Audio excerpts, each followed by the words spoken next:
Patunggilan. Pada hari ini kita memasuki bulan Kitab Suci.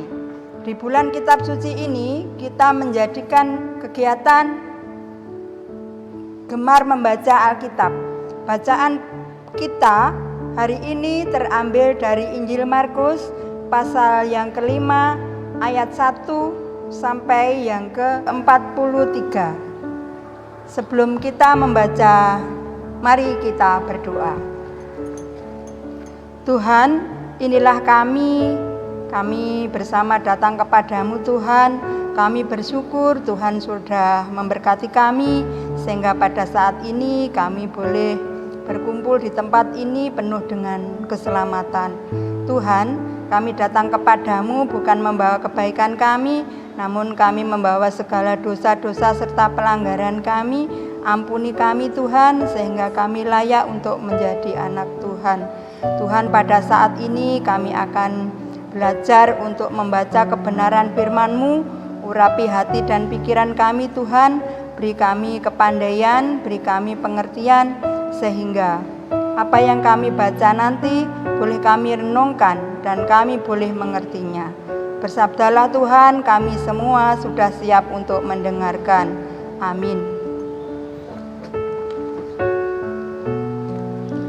Firman Tuhan pada saat ini diambil dari Markus pasal yang kelima ayat 1 sampai yang ke-43 yang demikian.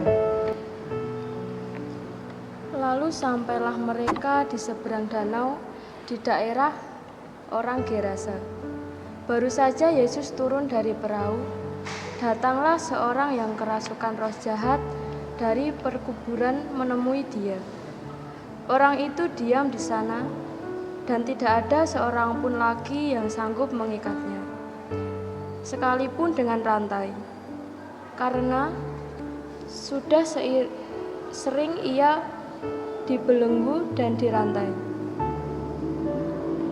Tetapi rantainya diputuskannya dan belenggunya dimusnahkannya, sehingga tidak ada seorang pun yang cukup kuat untuk menjinakkannya. Siang malam ia berkeliaran di pekuburan dan di bukit-bukit sambil berteriak-teriak dan memukuli dirinya dengan batu.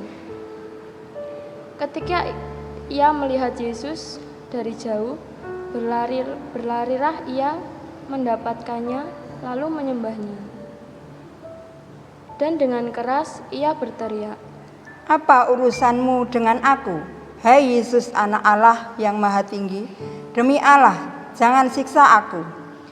Karena sebelumnya Yesus mengatakan kepadanya, "Hai engkau roh jahat, keluar dari orang ini." Kemudian ia bertanya kepada orang itu, "Siapa namamu?" Jawabnya, "Namaku Legion, karena kami banyak."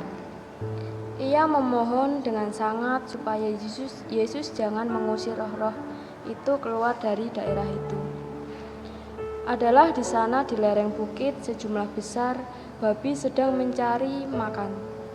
Lalu roh-roh itu meminta kepadanya, katanya, "Suruhlah kami pindah ke dalam babi-babi itu. Biarkanlah kami memasukinya." Yesus mengabulkan permintaan mereka. Lalu keluarlah roh-roh jahat itu dan memasuki babi-babi itu. Kawanan babi yang kira-kira 2.000 jumlahnya itu terjun dari tepi jurang ke dalam danau dan mati lemas di dalamnya. Maka larilah penjaga-penjaga babi itu dan menceritakan hal itu di kota dan di kampung-kampung sekitarnya. Lalu keluarlah orang untuk melihat apa yang terjadi. Mereka datang kepada Yesus dan melihat orang yang kerasukan itu duduk sudah berpakaian dan sudah waras. Orang yang tadinya kerasukan legion itu, maka takutlah mereka. Orang-orang yang telah melihat sendiri hal itu menceritakan kepada mereka tentang apa yang telah terjadi atas orang yang kerasukan setan itu dan tentang babi-babi itu. Lalu mereka mendesak Yesus supaya ia meninggalkan daerah mereka. Pada waktu Yesus naik lagi ke dalam perahu, orang yang tadinya kerasukan setan itu meminta supaya ia diperkenankannya menyertai dia. Yesus tidak memperkenankannya, tetapi ia berkata kepada orang itu, "Pulanglah ke rumahmu kepada orang-orang sekampungmu, dan beritahukanlah kepada mereka segala sesuatu yang telah diperbuat oleh Tuhan atasmu, dan bagaimana ia telah mengasihi engkau." Orang itu pun pergi dan mulai memberitakan di daerah Dekapolis segala apa yang telah diperbuat Yesus atas dirinya, dan mereka semua menjadi heran. Sesudah Yesus menyeberang lagi dengan perahu, orang banyak berbondong-bondong datang lalu mengerumuni dia. Sedang ia berada di tepi danau, datanglah seorang kepada rumah ibadat yang bernama Yairus. Ketika ia melihat Yesus, tersungkurlah ia di depan kakinya dan memohon dengan sangat kepadanya, "Anakku perempuan sedang sakit, hampir mati. Datanglah kiranya dan letakkanlah tanganmu atasnya supaya ia selamat dan tetap hidup." Lalu pergilah Yesus dengan orang itu. Orang banyak berbondong-bondong mengikuti dia dan berdesak-desakan di dekatnya. Adalah di situ seorang perempuan yang sudah 12 tahun lamanya menderita pendarahan. Ia telah berulang-ulang diobati oleh berbagai tabib, sehingga telah dihabiskannya semua yang ada padanya. Namun, sama sekali tidak ada faedahnya, malah sebaliknya, keadaan makin memburuk. Dia sudah mendengar berita-berita tentang Yesus.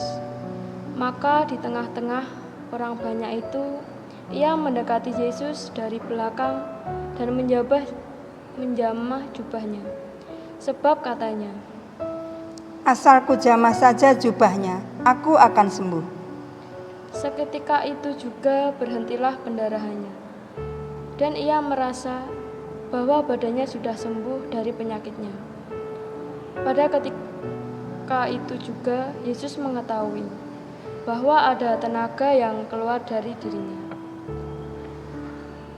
Lalu ia berpaling di tengah orang banyak dan berkata, "Siapa yang menjamah jubahku?" Murid-muridnya menjawab, "Engkau melihat bagaimana orang-orang ini berdesak-desakan denganmu, dan engkau bertanya, 'Siapa yang menjamah aku?'" Lalu ia memandang sekelilingnya untuk melihat siapa yang telah melakukan hal itu. Perempuan itu yang menjadi takut dan gemetar ketika mengetahui apa yang telah terjadi atas dirinya, tampil dan tersungkur di depan Yesus dan dengan tulus memberitahukan segala sesuatu kepadanya. Maka katanya kepada perempuan itu, "Hai anakku, imanmu telah menyelamatkan engkau. Pergilah dengan selamat dan sembuhlah dari penyakitmu." Ketika Yesus masih berbicara, datanglah orang dari keluarga kepala rumah ibadat itu dan berkata, "Anakmu sudah mati. Apa perlunya lagi engkau menyusah-nyusahkan guru?" Tetapi Yesus tidak menghiraukan perkataan mereka dan berkata kepada kepala rumah ibadat, "Jangan takut, percaya saja." Lalu Yesus tidak memperbolehkan seorang pun ikut serta, kecuali Petrus, Yakobus, dan Yohanes, saudara Yakobus. Mereka tiba di rumah kepala rumah ibadat, dan di sana dilihatnya orang-orang ribut, menangis, dan meratap dengan suara nyaring. Sesudah ia masuk, ia berkata kepada orang-orang itu, "Mengapa kamu ribut dan menangis? Anak ini tidak mati, tetapi tidur." Tetapi mereka menertawakan dia. Maka diusirnya semua orang itu.